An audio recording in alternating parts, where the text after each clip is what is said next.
수강생 여러분 안녕하세요. 한국의 농업발전 1주차 경제발전 과정에서 농업의 역할 강의를 맡은 김성남입니다. 본 강의는 경제학에 대한 기초적인 소양을 갖추고 있는 수강생을 대상으로 하여 농업이라는 산업의 중요성을 환기시키고 현대 한국의 농업 발전 과정에 대한 이해를 도모하는 데 도움을 주고자 기획되었습니다. 본 강의를 통해 오늘날 경제학 분야에서는 다소 소홀하게 취급되고 있는 농업에 대해 수강생들의 관심이 커지기를 기대해 보면서 강의를 시작해 보겠습니다. 경제 성장이라고 하면 일반적으로 제조업의 성장을 연상합니다. 한국의 경우에도 1960년대 경공업, 1970년대 중화공업이 급속히 성장하면서 오늘날과 같은 경제 규모를 갖추게 된 것으로 이해되고 있습니다. 한국의 경우도 그러했지만 전 세계적인 추세로 보면 공통적으로 제조업이 성장하면서 경제 내에서 차지하는 제조업의 비중은 점차 증가하는 반면 전통적인 산업인 농업의 비중은 점차 감소하는 모습을 보이는 것이 사실입니다. 그러나 농업은 인간 생존의 필수적인 에너지의 공급원인 식량을 생산하며 섬유와 같은 제조업의 원료 물질을 생산하는 산업이라는 점에서 비록 산업 내에서 차지하는 위상이 크지는 않지만 그 중요성은 결코 작다고는 할 수 없을 것입니다. 한 영화의 내용을 예로 들며 강의를 시작해 보겠습니다. 2014년 개봉한 한 영화는 전 지구적인 기후 위기가 도래하여 인류가 식량난을 겪는 상황에서 인류가 새롭게 거주할 수 있는 행성을 찾아 우주를 탐험하는 이야기를 다루고 있습니다. 기후 위기로 인해 식량 생산이 급감하자 기근을 피하기 위해 대부분의 사람들이 농업에 종사하게 되고 미국 항공우주국 나사도 해체되는 등 첨단 산업이 오히려 상향 산업화된 상황을 보여주고 있습니다. 물론 영화에서는 비밀리에 나사가 운영되고 있었고 이 덕분에 결국 인류가 지구 밖에 새로운 보금자리를 찾는 것으로 마무리되기는 합니다. 그러나 한편으로 생각하면 식량을 생산하는 농업이라는 산업이 인류의 생존을 위해 얼마나 중요한지 고민할 거리를 던져주고 있기도 합니다. 농산물의 경우 인간 생존의 필수적인 상품이기 때문에 최소한의 생산이 보장되어야 하는 것과 더불어 중요하게 생각해 봐야 하는 문제가 하나 더 있습니다. 오늘날 현대 경제는 아직까지는 전 세계적인 기금 문제가 심각하게 대두되고 있는 상황은 아닙니다.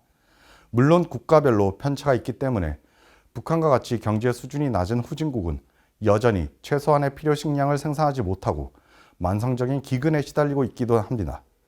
그러나 적어도 한국을 비롯하여 현대적인 산업 구조를 갖춘 많은 국가들에서는 더 이상 절대적인 식량 부족 문제를 걱정해야 하는 단계는 아닙니다.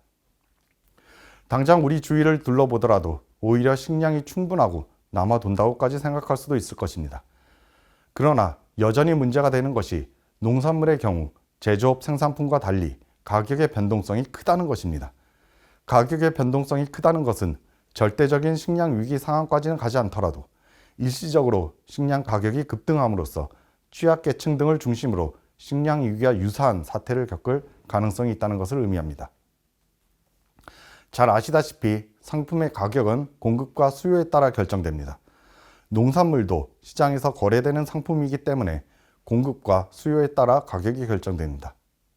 그래서 가격 변동성을 결정하는 요인을 공급 측면과 수요 측면으로 나누어 생각해 볼 수 있습니다.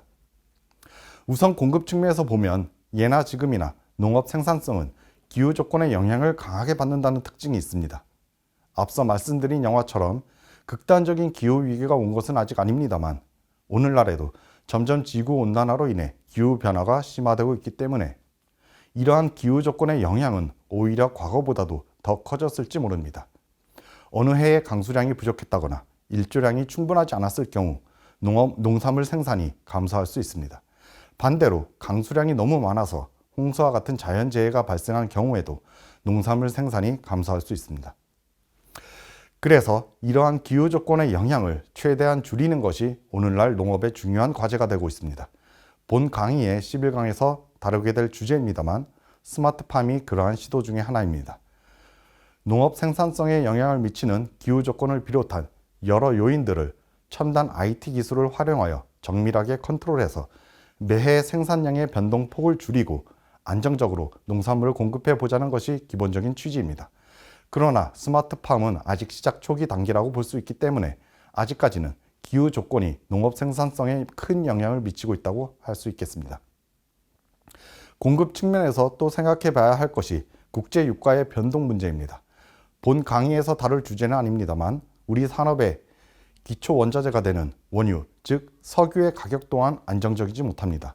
주로 국제 정세나 산유국의 결정에 따라 공급량이 좌지우지되기 때문에 이에 따라서 가격이 예측 범위를 넘어서서 오르고 내릴 수 있습니다. 한국은 특히 원유를 전량 수입에 의존하기 때문에 이러한 국제유가 변동의 영향을 그대로 받게 됩니다.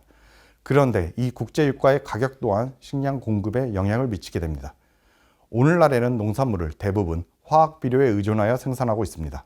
현재 60억 인구를 먹여 살릴 수 있는 것은 우리가 원유로부터 화학비료를 생산할 수 있게 되었기 때문이라고 해도 과언이 아닐 것입니다. 이러한 화학비료 덕분에 식물 성장에 필수적인 질소를 충분하게 공급할 수 있게 된 것입니다. 인위적인 질소의 공급이 없는 자연 상태라고 한다면 60억 인구의 생존에 필요한 식량을 전부 생산하는 것은 불가능하다고 볼 수 있겠습니다. 따라서 국제 유가가 올라가면 비료의 가격도 올라가게 되고 비료의 가격의 상승은 결국 농산물 가격의 상승으로 이어지게 됩니다. 유가와 관련하여 또 생각해 봐야 하는 것이 유가가 상승하면 국제 해양 운송 비용도 더 비싸지게 된다는 점입니다. 오늘날에는 쌀, 밀, 옥수수와 같은 주요 곡물은 국제 시장이 형성되어 있어서 국가 간에 빈번하게 이동하는 상품으로 되어 있습니다. 한국은 쌀을 제외하고는 대부분 수입에 의존하고 있는 형편이기 때문에 해외에서 농산물을 구입할 때 국제 해상 운임이 수입되는 농산물 가격에 중요한 영향을 미치게 됩니다. 또한 농업의 경우 제조업과 비교했을 때 보다 다수의 생산자가 참여하고 있기 때문에 공급량을 예측하기 어렵다는 문제도 있습니다. 제조업의 경우 시장 가격 등의 신호를 보고 생산량을 조정할 수 있는 여지가 있습니다. 물론 생산자가 여럿일 경우 상호 명시적으로 담합하거나 암묵적인 방식으로 담합을 해야 한다는 문제가 남아있기는 합니다만 그 어려움은 농업에서 더 크게 나타납니다. 특히 한국의 경우 경지 규모가 영세한 소규모 농업인 다수가 생산 활동에 참여하고 있기 때문에 이러한 문제가 종종 나타나고 있습니다. 뉴스에서도 보셨을 것으로 생각됩니다만 어떤 농산물이 어느 해에 유행을 타서 잘 팔렸다고 한다면 곧바로 많은 농업인이 해당 작물의 생산에 뛰어들게 되면서 이듬해에는 공급 과잉으로 가격이 폭락하는 사태가 생기는 것입니다.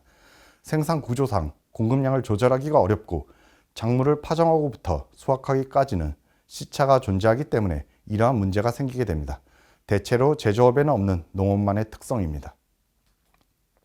공급 측면에 이어서 수요 측면에서 농산물의 가격에 영향을 미치는 요인을 생각해 봅시다. 우선 생각할 수 있는 것이 계속해서 중요하게 언급하였듯이 식량 등 농산물은 인간 생존에 필수적인 재화라는 사실이 수요량에 가장 중요한 영향을 미치는 요인이 될 것입니다. 농산물의 가격이 공급 측의 요인에 따라 올라가더라도 소비자가 신축적으로 그 소비량을 줄일 수 있다면 우리가 잘 알고 있듯이 그렇지 않았을 경우와 비교했을 때 가격의 상승폭은 크지 않을 것입니다. 그러나 아무리 가격이 오르더라도 생존을 위해서는 일정량을 소비하는 것이 불가피하기 때문에 마냥 소비를 줄일 수는 없는 노릇입니다. 반대의 경우도 생각해 볼 수 있습니다. 만약 공급 측의 요인에 따라 농산물의 가격이 내려갔다고 합시다. 농산물의 가격이 내려가면 소비자의 경우 내려간 가격에 맞춰 탄력적으로 소비를 조정할 수 있겠는가? 즉 가격이 싸졌으니까 이전보다 더 많이 섭취하면 되지 않겠느냐 생각해 보면 상식적으로 생각해 봐도 그렇지 않다는 것을 알 수 있습니다. 우리가 싸다고 무한정 식품을 먹을 수는 없습니다. 배가 부르기 때문입니다. 정리하자면 농산물의 경우 경제학적인 개념으로 말하자면 수요가 비탄력적이라고 할 수 있습니다. 따라서 공급 측의 요인이 발생하면 수요가 보다 탄력적인 제조업의 생산품의 경우보다도 시장에서의 가격이 더 크게 변동하게 되는 것입니다. 즉 농산물은 본질적으로 가격의 변동성이 큰 상품이라고 할 수 있겠습니다. 절대적인 식량 부족 문제는 인류 생존과 관련 있는 문제라는 것은 쉽게 알겠는데 그렇다면 가격 변동성이 크다는 것이 왜 문제가 되는가 하는 이런 의문을 가지실 수도 있을 것 같습니다. 간단하게 말해서 가격 변동성이 크면 경제의 예측 불가능성을 높이고 사회 혼란을 가중시킬 수도 있기 때문입니다. 소비자의 입장에서만 본다면 가격이 올라갔을 때는 가정 경제에 부담이 되기 때문에 문제라고 느낄 수 있지만 가격이 떨어지면 오히려 좋은 것이 아니냐고 반문할 수도 있습니다. 그러나 생산자의 입장에서 보면 가격이 내려갔을 때 문제가 됩니다. 말씀드렸듯이 농산물은 파종부터 수확까지 시차가 존재하여 시시각각으로 생산량을 조절할 수가 없기 때문에 농업인의 입장에서 수확기에 시장 가격이 폭락하면 그 피해를 고스란히 입게 됩니다. 소득이 급감하게 되는 것입니다. 이런 경우가 연이어 발생하게 되면 도농 간의 소득 격차와 국민 경제의 불평등도가 악화되기 때문에 큰 사회 문제로 대두될 수 있습니다. 본 강좌의 2주차에서는 한국 농정의 발전 과정을 개관하기로 되어 있습니다만 한국의 농정사를 보면 대체로 이러한 도농 간의 불균형 발전, 소득 격차 문제를 국가 정책적으로 해결하기 위한 과정이었다는 것을 알 수 있습니다. 물론 그 문제는 여전히 현대 농업 정책의 중요한 과제 중 하나로 남아 있습니다. 첫 시간에는 본 강의에 대한 수강생들의 관심을 환기시키기 위해 농업이란 산업이 왜 중요하게 취급되어야 하는지 말씀드렸습니다. 식량 위기의 가능성과 큰 가격 변동성을 중심으로 설명을 드렸습니다. 다음 강의에서는 농업의 중요성을 강조하기 위해 식량 위기 가능성을 둘러싼 최근의 동향과 사례에 대해 살펴보도록 하겠습니다.